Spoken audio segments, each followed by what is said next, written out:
Tonight, 4 teenagers accused of murder. The victim, a 14-year-old, stabbed outside school with his mother steps away. This entire incident is disturbing. Shock and the search for answers as the family says the boy was bullied. After the leaders' debate, has anything changed? We ask voters and that issue. I was in shock. How routine dental surgery left a 5-year-old on life support. I don't want to just throw my money away. Why you might be paying for car maintenance you do not need. This is The National. In Hamilton, Ontario, tonight, people are trying to comprehend a moment of violence that seems unfathomable, and they have some very difficult questions to answer. Namely, how a 14-year-old boy could be stabbed to death outside his school in front of witnesses, one of them his mother. It happened yesterday, and now 4 young people, his fellow students, are facing charges of first-degree murder. Tonight, what we know about the crime, the possible motive, and how a community has been shaken to its core. Here's Ellen Morrow. Devin Selvey was just 14 years old, only a few weeks into grade 9. Today, police are trying to understand his murder, a daytime stabbing allegedly by other students outside his school in front of his mother. I saw the boy on the ground. His face was covered in blood. Really Alice terrible. Smith lives just down the street from the school. It'll take me a while to get over this. Yeah, and I've seen plenty in my life. And for shaken students, the most tragic start to a new year. When I found out, I almost burst out crying in front of my mom. It's just really depressing. It's so sad. As morning begins, questions mount over motive for such a brazen killing. One police say was planned and deliberate, and they suspect witnesses shot video on their cell phones. This entire incident is disturbing. It's difficult. It's difficult to comprehend right now, to be honest with you. I can't imagine the way the family feels right now. Selvey's relatives told CBC News he was bullied, and on a GoFundMe page wrote Devin tried to get help with the bullying he was experiencing. He was a great kid, shy, quiet, and always helped his family and friends. The first week of school, they jumped him, tried to steal his bike. Candace Bren says her niece is friends with Selvey's girlfriend. This is how Bren says she remembers him. Trying to talk to him and get a word out of him was pretty hard because, he didn't really open up. He didn't really trust people. But once he warms up to you, it's phenomenal because he just smiles. And it's kindness the community says it needs right now.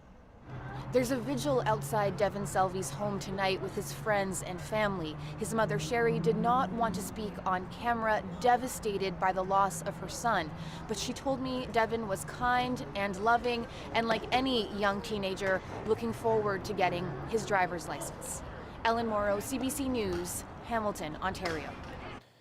Now in Toronto, police are investigating the death of another teen. This one, they say, intentionally run down by a vehicle after an altercation turned into a hunt. We know that the suspect vehicle patrolled this area for at least 15 minutes. Police say 16-year-old Matthew Drever and his friend had some kind of interaction with the driver and passenger of an SUV in a nearby parking lot on Monday.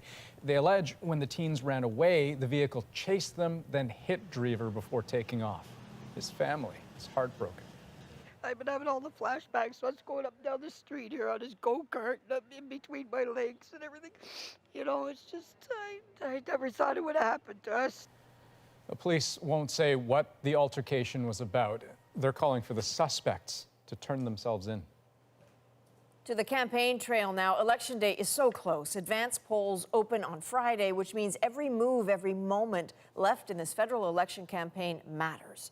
Fresh off last night's combative debate just 2 days before another, all of the federal party leaders hit the road today. In Nunavut, Quebec, and Ontario, they pushed on, selling their visions for Canada and staying on the attack. Just 12 days remain to win over undecided voters. And so that is ultimately what last night's debate was all about, Rosie.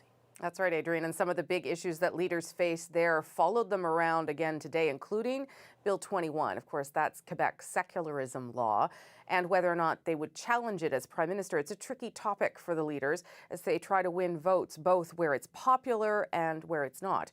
As Katie Simpson explains, that means that some are still clarifying their positions. Yes. Jagmeet Singh is feeling pretty confident today. After his English debate performance, he met with students and supporters in Toronto. You won the debate. Thank you, man. I appreciate it. But Singh is still facing questions around an issue that's loomed over this campaign, Quebec's popular secularism law. I don't believe in interfering with the court decisions right now. Singh had to clarify a comment he made last night, suggesting he's open to the idea of joining a legal challenge against Bill 21, which bans some public servants from wearing religious symbols at work, including a turban. At some point, if this gets to the Supreme Court, of course, any prime minister legally would have to take a look at it. Singh has never been that specific about the possibility of intervening before, a shift that came after a pointed attack from Liberal leader Justin Trudeau. But I am the only one on this stage who has said, yes, a federal government might have to intervene on this. You know, for Justin Trudeau to go after Jagmeet Singh in last night's debate and actually accuse him of not standing up or doing enough against racism is just a bit too rich. The irony of a white man with a history of wearing blackface challenging a visible minority on a race issue was not lost on Singh. I don't take any lessons from someone who's got a track record like Mr. Trudeau when it comes to fighting discrimination. He says for now, he will focus on fighting this policy by personally trying to change hearts and minds in Quebec. At every single question I get a chance to say, hey, do you think this makes sense? I got a beard and a turban, but I'm fighting for the right for women to choose, for people to choose. And you've got Mr. Scheer who's fighting against that. Maybe it doesn't make sense. And I'm confident people will eventually see that maybe their strategy is not working. The fact that Trudeau went after Singh so directly could be a sign the Liberals are worried about the NDP regaining progressive votes outside of Quebec. Katie Simpson, CBC News, Ottawa. So how did that debate play with voters? Tina Lovegreen headed out to the swing riding of Stevenson, Richmond East, that's in British Columbia, to see what votes were won and lost there just last night. Just by the water is where you can find the Pierside Deli. So you're 725. Caitlin Seek pretty much grew up here alongside her mother, Janice. But I've been helping out from when I was like a little kid here and there. And last night it was where they watched the debate together. There's a lot of targeting against the two of them, right? And I just like, you know, you get kind of annoyed and you're like, I think okay, they asked like Andrew Scheer about climate change and then he brought up Trudeau's blackface issue. Yeah. And it was like, that makes no sense to me. Caitlin is a first-time voter. We need to get rid of fossil fuels. And yesterday's debate convinced her to vote Green. But Mom, on the other hand, is still undecided. I was going to go Trudeau again, even though I don't love everything he did. It was, you know, he did do some good things, right? But the whole argument thing last night just, that was too much. In the last election, the riding went to the Liberals. But this time around, there are lots of undecided voters. Do you know who you're going to vote for this election? I haven't decided yet. Jack Liu grew up here, and the issues that matter to him, taxes and health care. In this pretty suburban riding, those are the types of issues that are top of mind. Tell me what you wish you had seen in the debate last night. It's about the seniors, because we are seniors, and I noticed they are being neglected. Really pointed out. While others decided not to tune in. I know all they're going to do is bicker and fight and call each other names. And I really just want to know what their platform is, and then I want them to shut up. And for those who watched, if last night's debate didn't sway them, I'll figure it out probably the moment I get in there. They have less than 2 weeks to decide. Tina Lovegreen, CBC News, Richmond, BC. So you might think that a day after one debate, 2 days before the next one, the leaders would take a moment to regroup, but no one did that today. Justin Trudeau went to Nunavut to highlight what his government has done for the North, but also to try and hold on to a seat. The Liberals swept the North in 2015, but could face a challenge in Nunavut from a former Conservative cabinet minister. Much like last night, Conservative leader Andrew Scheer played a little offense and a little defense today, heading into the Greater Toronto area to a riding they want to hold and another they want to win. the Conservatives need to make gains in Ontario to form government. And Jagmeet Singh is trying to keep the debate momentum going by heading to former leader Jack Layton's riding, which the NDP lost to the Liberals last election. So what do all of these stops tell us? The campaign is still very much in play. Parties are still shoring up support in some places, but most of them are pushing into new territory with an eye to winning new seats. We've got a special Tuesday night at issue coming up. I'll be back with that in about 15 minutes' time. Until then, back to Toronto. All right, there is a real sense of dread in Syria tonight. That's because Turkish forces are massing on the border. An attack appears imminent, a move made possible by Donald Trump's abrupt decision to leave northeast Syria. And as Paul Hunter tells us, that has left Kurds in mortal danger. From outside the White House today, where they urged Donald Trump to reverse his decision. Withdrawing support for the Kurds is going to lead to the genocide. To the streets of Tel Abyad, right at Syria's border with Turkey, where Syrian Kurds now fear annihilation. They're coming, he says, to take our land. The evidence of an onslaught grew. Just across the border, busloads of Turkish soldiers en route with artillery now in place for an attack targeting Kurds in Syria. Turkey has long seen Kurds as enemies. All of it coming amid Trump's surprise announcement this week, pulling U.S. soldiers from northeastern Syria. We want to bring our troops back home. Say critics, including fellow Republicans, it's a betrayal, abandoning the Kurds who fought and died alongside U.S. troops in the war against ISIS, now left vulnerable. Today, a former top U.S. military commander in that region seemed dumbfounded by Trump's decision. For me, the overall sentiment is one of disappointment. Disappointment that we're letting down our partners, perhaps adding to the humanitarian disaster in this region. In an apparent response to the backlash yesterday, Trump threatened to obliterate Turkey's economy if Turkey now stepped out of line. But today, Trump invited Turkish President Erdogan to a state visit next month in Washington, a rare honor. Indeed, it was shortly after a phone call with Erdogan Sunday that Trump announced the surprise pullback. The concerns now are many on the fate of those Kurds in Syria, on whether it may now reignite ISIS, and more broadly, on what it says about U.S. foreign policy and the president who directs it. Paul Hunter, CBC News, Washington. Now, a single tweet was responsible for a whole other international crisis this week. No, Donald Trump was not involved, and the stakes were completely different. Human rights and big money. Peter Armstrong has more on China, the NBA, and the play that made matters worse today. The NBA's big preseason splash, the Houston Rockets and the Toronto Raptors in Japan. But the game was set to air across China for hundreds of millions of basketball fans there, but the game never aired. We are not apologizing for Daryl exercising his freedom of expression. Daryl Morey is the general manager of the Houston Rockets, who tweeted this over the weekend. Furious, China said it wouldn't broadcast the Rockets' games. Now it says it won't air any preseason games and issued a stern rebuke. Remarks that challenge national sovereignty and social stability do not belong to the category of free speech. Last year, more than 490 million Chinese streamed NBA games. The league just signed an extension to a partnership in China worth an estimated $1.5 billion. So, no wonder the league and its stars are trying to patch things up. We love China. We love, playing there. First time going to China. And the NBA is not the only organization struggling to find its way to Chinese audiences. I can't even think with the Chinese government censoring everything I write. The raunchy cartoon South Park took aim at China's strict censors. We live in a time where the only movies that us American kids go see are ones that are approved by China. South Park was banned, and every mention of the program was scrubbed from China's strictly censored internet. China is the fastest growing economy in the world with vast audiences to reach. But this business professor says it comes with its own set of rules. There is certain conditions that is there. And if you cannot accept them, then don't go.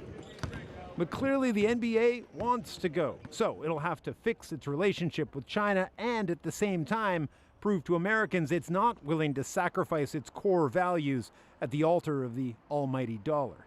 Not an easy task. Peter Armstrong, CBC News, Toronto.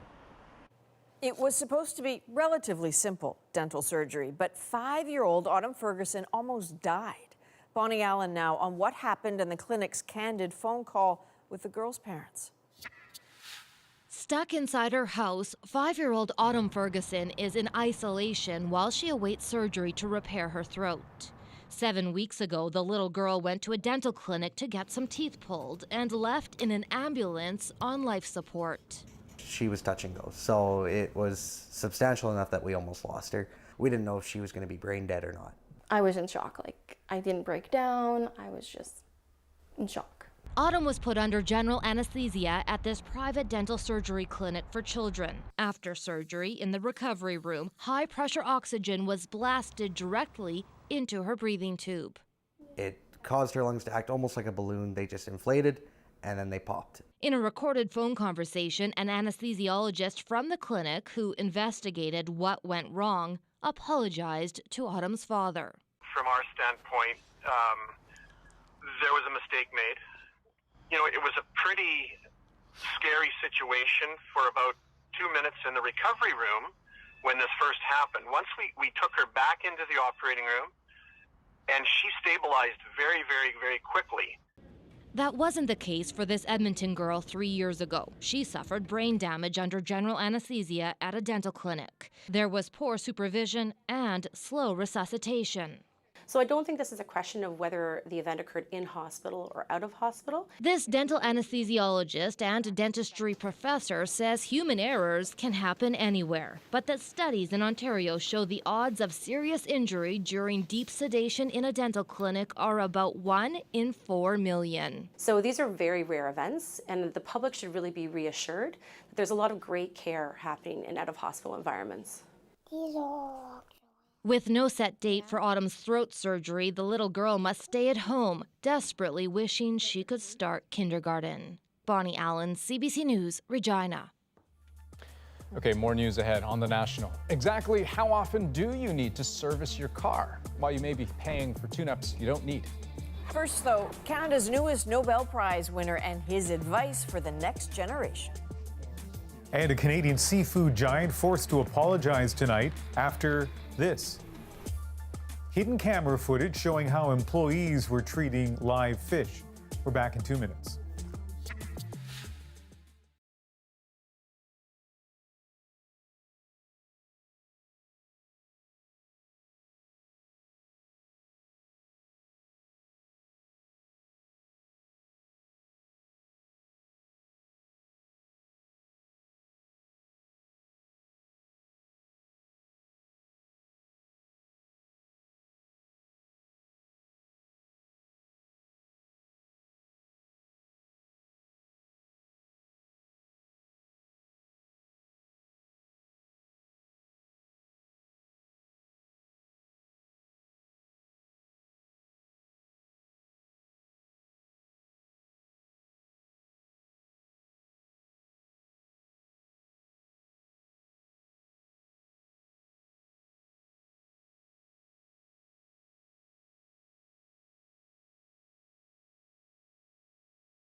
A Canadian-born scientist has been awarded the Nobel Prize in Physics. James Peebles devoted decades of his life to unraveling the mysteries of the cosmos. Cameron McIntosh tells us why his work is being called transformative. Professor James Peebles. He's not a household name like Einstein or Hawking, but among physicists, Winnipeg-born James Peebles is credited as the father of modern cosmology. I find it amazing always to consider that nature operates by rules that we can discover. The Royal Swedish Academy of Sciences. Today, the Nobel Committee awarded Peebles half of the 2019 prize in physics for his work on cosmic background radiation, the remnants of the Big Bang, shaping our understanding of the universe's history and structure. Peebles graduated from the University of Manitoba in 1958 and went on to Princeton. In the 80s, he broke through with his work on galaxies, concluding the gravity holding them together is the result of invisible matter. Dark matter is now mainstream scientific theory, believed to make up 95% of the universe. So we've got these two opposing forces. Physicist Roger Dubé studied under Peebles. He's taught us things like what the universe looked like 100 seconds after the Big Bang. We've learned about dark matter and dark energy. All of it pretty inspiring for current University of Manitoba physics students who watched his news conference, hanging on his every word talking about dark matter. We can be very sure that theory isn't the final answer. It's just so exciting to me that I could make a difference in what I'm doing, the way that he's made a difference in all of our lives. I'm here standing on the shoulders of giants. As for his $600,000 share of the Nobel Prize, I owe a lot to the University of Manitoba, and a chunk will go to it. Looking to push the bounds of knowledge even further. Cameron McIntosh, CBC News, Winnipeg. Okay, let's go to the National Newsroom in Vancouver, where Ian is tracking several other stories for us tonight. And let's begin with a story that's making headlines in the Maritimes. A seafood giant has issued a public apology following the release of a video which shows what the company admits is unacceptable incidents at one of its fish farms. We're going to show you an excerpt, and some of you may find the images disturbing. It was released yesterday by a U.S. animal rights group showing staff at Cook Aquaculture Salmon Farm in Maine smashing fish against posts, stomping on them. The group says it also found deformed and deceased salmon. The acts that the employees took are intolerable. They have been told to change their practices. We have implemented everything we can to fix it. The New Brunswick-based company has facilities and offices on 4 continents. A 16-year-old facing a public mischief charge in Toronto after allegedly faking his own kidnapping. The teen recently arrived in Canada from China. Police were called to a home in Markham about 2 weeks ago, and they were shown a video of the 16-year-old tied up with a blindfold and a gag in his mouth. It had been sent to his parents, asking for $1 million for his return. And on just the second full day of operation, Ottawa's brand new LRT train had massive backups during this morning's rush hour. It's usually 10-minute ride to get here. It took me an hour. I get up at 4 o'clock in the morning to get to work for 8. This is not acceptable. Officials say a single jammed door on one of the trains created a domino effect that crippled the transit network. Commuters took their complaints to social media. I'll be back in 20 minutes with the story of a mysterious oil spill that's fouling some of Brazil's beaches. And we will be right back with a special Tuesday night ad issue. What to take away from the leaders' debate. Andrew, Chantal, and Althea join Rosie right after the break.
Mr. Trudeau, you are a phony and you are a fraud and you do not deserve to govern this country. Your role on this stage tonight seems to be to say publicly what Mr. Scheer thinks privately. No.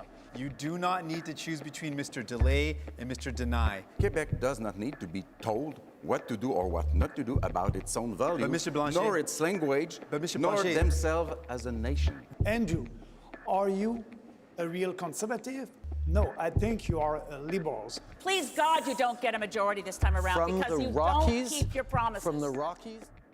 Last night's English federal leaders debate saw its share of one-line zingers, most of them right there, but it did do anything to move the dial in any way. Did you get what you needed? At Issue is here for a special Tuesday edition. Chantal Hébert is in Montreal, Andrew Coyne is in Toronto, and Althea Raj is here in Ottawa.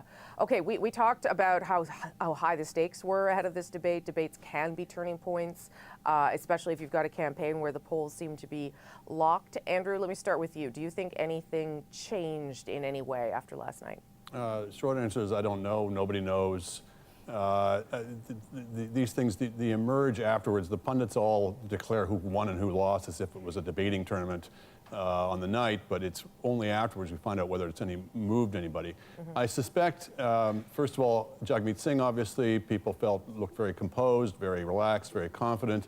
That may reassure people who were looking askance at the NDP, mostly because they'd heard such terrible things about their leader, and that maybe for a lot of them this would have been their first exposure, so that may solidify some of their support. I don't think Andrew Scheer would have expanded his base, but he may well have reassured them by showing some fire for people who thought maybe he didn't have enough fire in his belly. That may do him well in terms of turnout for his supporters. Other than that, I mean, Maxime Bernier showed up and was on the same stage as the other leaders, and he didn't have horns on, so he may get some support on the right wing of the Conservatives, may give him a look. Other than that, I don't think anybody else really advanced their cause. I also don't like the winning and losing thing because I'm not sure that ever happens, to be honest. But would it have resulted in someone taking, as Andrew says, another look, Chantal, at someone, or looking at them more closely? Well, overall, I have to say that except for partisans, I'm not so sure that very many of the viewers came away with a sense that they had a great abundance of riches to choose from come the next election. So whether this debate will drive up turnout is probably debatable. What didn't happen was a second really bad night for Andrew Scheer, and if he had had as bad a night as he had on the TVA debate, I think you basically could have said that his campaign was over and he would have limped his way to a defeat on October 21st. So he's still standing. I agree with Andrew. Probably didn't expand his vote. I will keep an eye out because, yes, we declare winners. And having been around when we declared the Jean Charest story leader or Joe Clark won debates, and that got them fourth place. I'm not going to say that Jagmeet Singh's the good words about him are going to change the fate of the NDP. Still, this is what I'm going to be looking at in the polls, whether the NDP goes up, and with the Bloc going up in Quebec, what that means for the shape of the next government. Yeah, I mean, it seems, Althea, that it's not about whether Jagmeet Singh is going to win. It's about how he affects the vote splits in the other parties based on his performance last night and maybe again on Thursday. Yeah, I think that's fair to say. I mean, aside from the seats that he actually wants to retain, the seats where his incumbents are running, and then a handful of seats like in St. John's East and Malcolm Allen's seat in Ontario. To me, I generally agree with everything that's been said. I think that yesterday's debate may have made you more comfortable in the choice that you were probably leaning towards. The format was so tightly scripted that there wasn't much chance to actually compare and contrast policies. But, Jagmeet Singh is a very charming fellow. Elizabeth May is quite earnest. She's a policy wonk that came out. The one surprise I felt was Maxime Bernier. He's wanted to be part of this debate for so long, and I thought he was going to have a stronger night. There was a lot of focus, obviously, on attacking each other, and Trudeau was obviously, as the incumbent, the target often.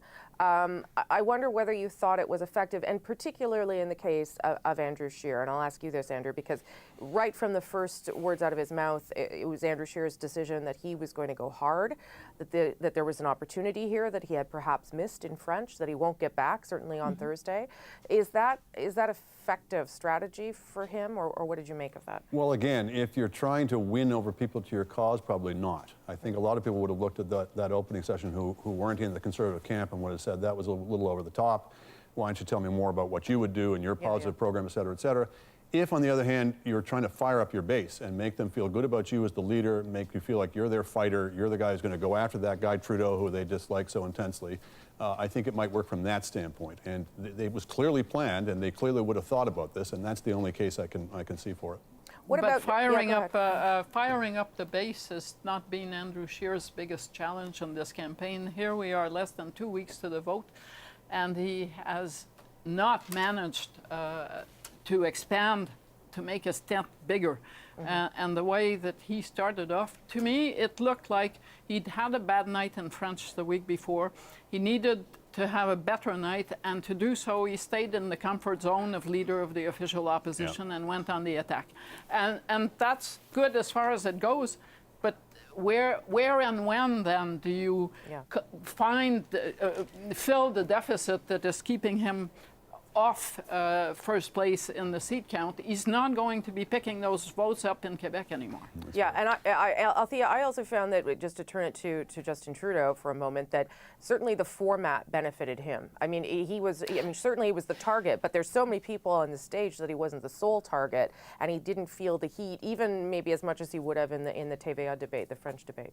Of course, because there were 5 opponents on him instead of having 3. So you have less time to talk. They're talking to each other as well. So it definitely takes the focus aside from you.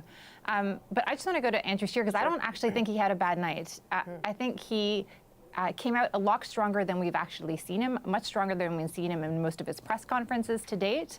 And having Maxime Bernier there made him actually seem perhaps more comfortable to a center right audience than, the TVA debate, where it was all the progressives ganging up on Andrew Scheer. We didn't have that. He seemed to be like, oh, well, if you're looking at your bouquet of options, well, he doesn't seem so bad, and he was quite friendly. So I thought it was actually a pretty good night for Andrew Scheer.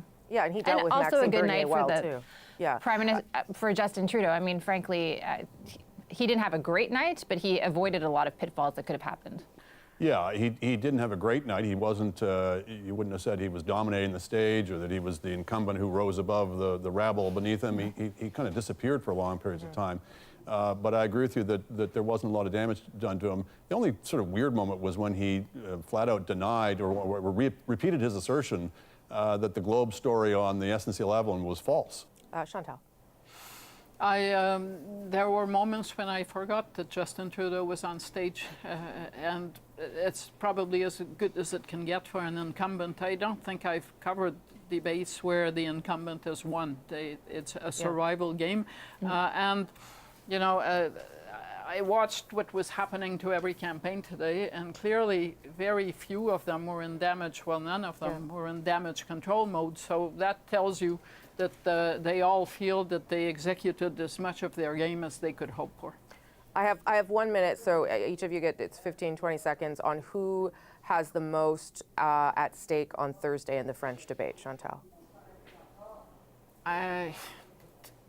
Hard to tell. Certainly not a moment for Jagmeet Singh or Andrew Scheer, I think, to be reintroduced again positively to Quebec voters.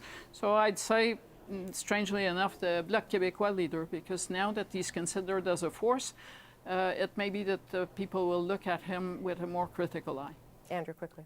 I'd say Trudeau, because if the NDP did as well as people think out of that debate, if they get a lift out of that, then that's starting to eat into Liberal support outside Quebec. He needs to make up some ground in Quebec to compensate. Althea. I'd say Scheer, so he can make up some of the lost ground that he gave away in TVA debate. Okay. Thanks, everyone. Let's do it all over again on Thursday, if you don't mind. Thanks for being here. And before we go, be sure to subscribe to At Issue, the podcast. So we'll have 2 this week. You can look for it on iTunes, any major podcast app, our website, cbcnews.ca/thenational. And you can also check out my other line of work, Party Lines, the CBC podcast that I do with my friend Elamine Abdul-Mahmoud. We'll have a new episode on Thursday, too.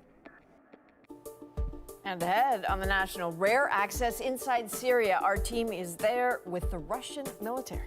But first, how often do you really need to service your car? The answer might surprise you. That's in 2 minutes.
Getting your car serviced is all part of car ownership, but how often do you actually need to get it done? Well, a BC man found he was paying for maintenance he didn't need, told one thing by the dealership and another from his car's manual. As Aaron Saltzman reports, the answer may depend on where you live. As a professional musician, life for Nick Lariviere is normally pretty upbeat. But lately, things have hit a bit of a sour note when it comes to his car. I bought the car last summer. So far, I've had it serviced 3 times. That's not repairs, just routine maintenance and oil changes. Hyundai told him his car should be serviced every 6,000 kilometers, but I read the manual, and the manual actually says 12,000 kilometers. In fact, Hyundai manuals have 2 maintenance schedules. The first for normal driving conditions every 12,000 kilometers, but it's every 6,000 kilometers for severe driving conditions, like driving mainly on dirt roads or in areas with extreme heat or cold. Lariviere says he uses his car for normal driving, and he lives in Victoria, well known for its temperate climate. I'm all for doing what the car needs in order to keep it running properly in good condition. I've paid a lot of money for it, but I don't want to just throw my money away changing oil that's barely been used. So he called Hyundai Canada. It is an actual requirement. Their customer service rep told him Canadian owners have to follow the severe usage schedule in order to maintain their warranty. Hyundai Canada says that was a mistake. Broadly speaking, most Canadians fall under severe conditions simply due to weather and temperature, the company says. But small pockets such as Vancouver Island experience milder weather and may be exempt. But even in colder areas, some are questioning 6,000-kilometer maintenance intervals. There's a class action lawsuit before a judge in Montreal right now against Kia over its severe usage schedule. Hyundai owns a controlling interest in Kia. In some cases, the manufacturer has gotten rid of that interval. They don't actually have a different schedule for severe usage. Oil analysis experts say that's partly because oil and engines are better and usage can vary widely. So you really can't do a one size fits all and say the whole country of Canada is a severe place, because that's just not true. The environment is not true, and the way people use their engines is not true. But automakers can't come up with a maintenance interval for every possible situation, which is why most manufacturers, not just Hyundai, list either a regular or severe service schedule, even if it does leave some Canadians wondering which one to follow. Aaron Saltzman, CBC News, Toronto. Okay, time for a quick break. Ian's back in 2 minutes with more news. And later, Chris Brown travels inside Syria with the Russian military. What he found, still to come.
I'm Jamie Poisson, and tomorrow on CBC's daily news podcast, Front Burner, a feature interview with writer Salman Rushdie about the opioid crisis, climate change, and his Booker-nominated new novel, Keyshot. Subscribe wherever you get your podcasts. Welcome back. With just over 3 weeks to go before the deadline for the UK to leave the European Union, hopes of a deal are fading fast. Talks between the British Prime Minister Boris Johnson and the President of the European Parliament wrapped up with the EU leaders saying no progress had been made. Johnson is blaming the EU for the breakdown in negotiations. His office says that during a phone call, the German Chancellor Angela Merkel told the Prime Minister a deal is, quote, overwhelmingly unlikely. In the United States, the White House has officially refused to cooperate with the impeachment investigation against President Trump. In a letter to Democrats heading the investigation, the Trump administration said it would not cooperate with what it called an illegitimate effort to overturn the 2016 election. Leading Democrat Nancy Pelosi said tonight the president is not above the law and he will be held accountable. And officials in Brazil are investigating a mysterious oil spill that's hit dozens of beaches along the country's northeastern coast. Brazil's environmental agency has cleaned up more than 100 tons of oil washed up on more than 100 beaches.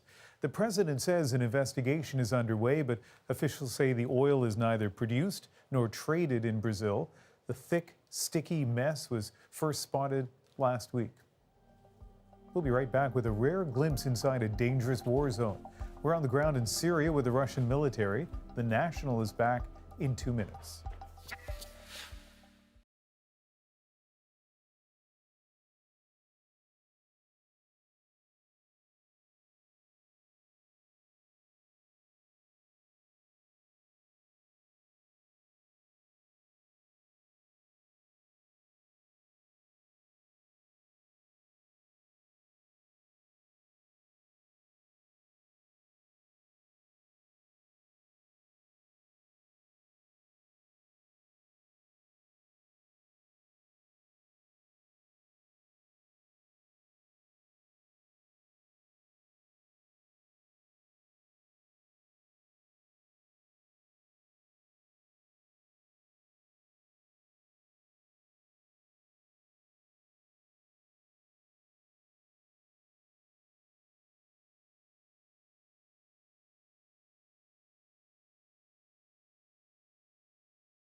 Donald Trump's sudden move to pull U.S. troops out of northern Syria looks to have given Turkey a green light. But there is another player with a huge stake in what happens in Syria. Russia is trying to bring the 8-year war to a close, but that might take one final awful battle. Chris Brown was inside Syria with the Russian military.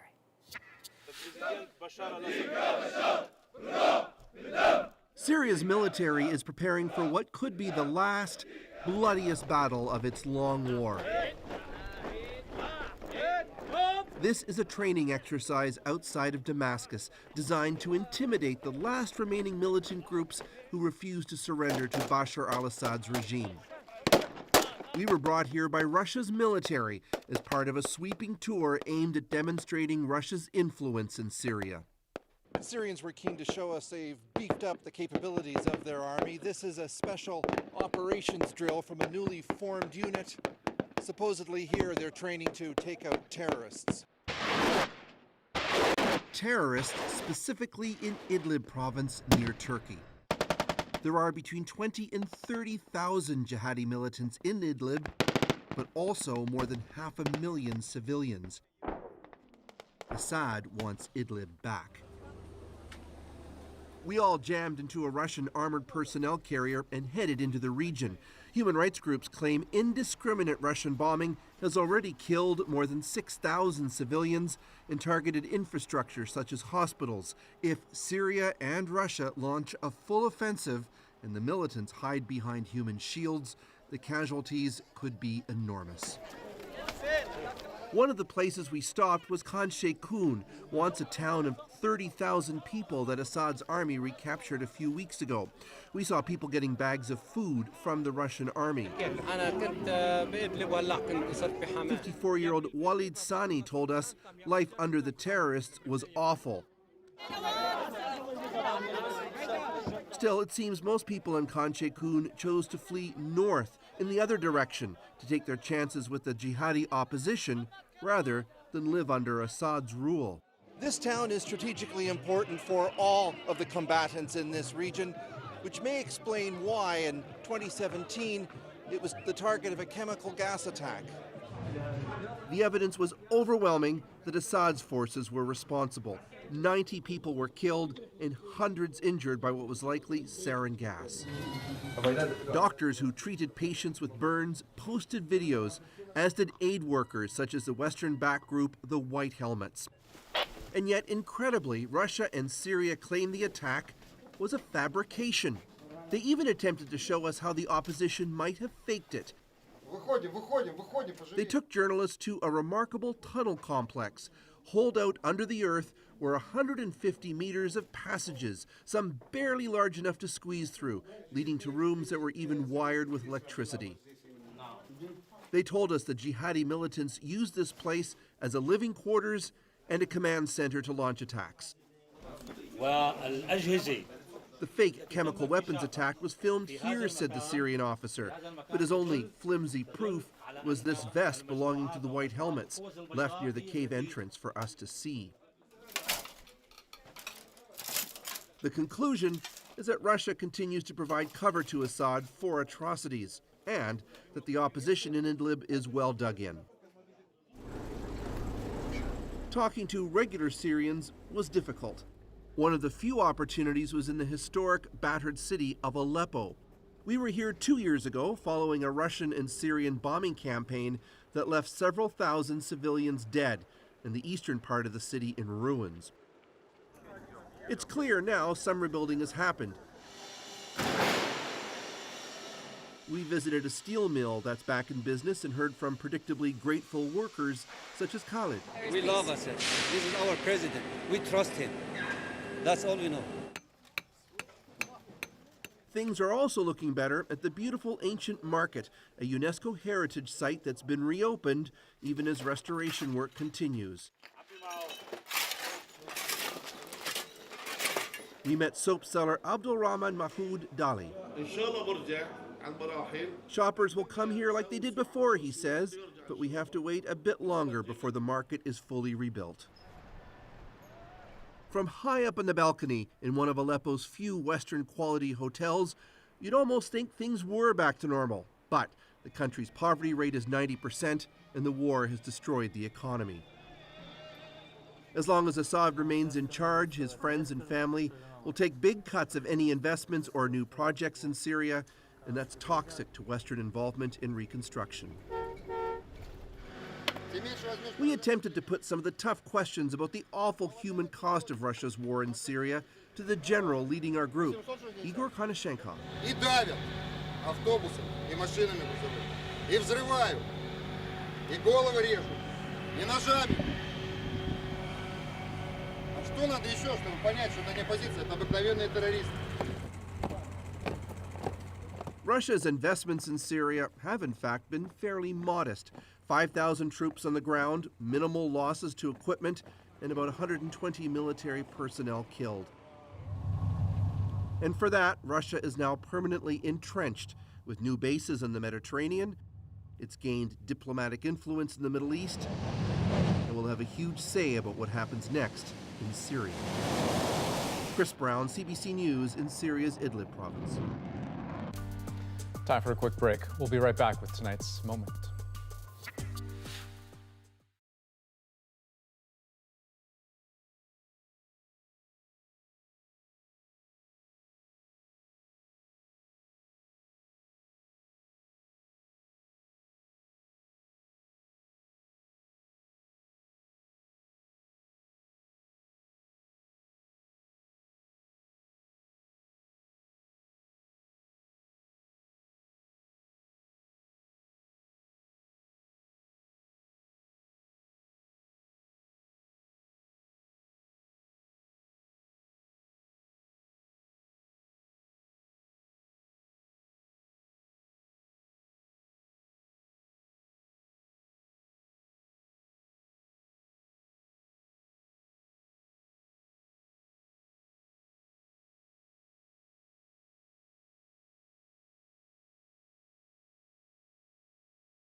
That man right there, a Toronto chef is off to Paris to represent Canada on the world stage. But here's the thing, he has only been cooking professionally for a year and a half.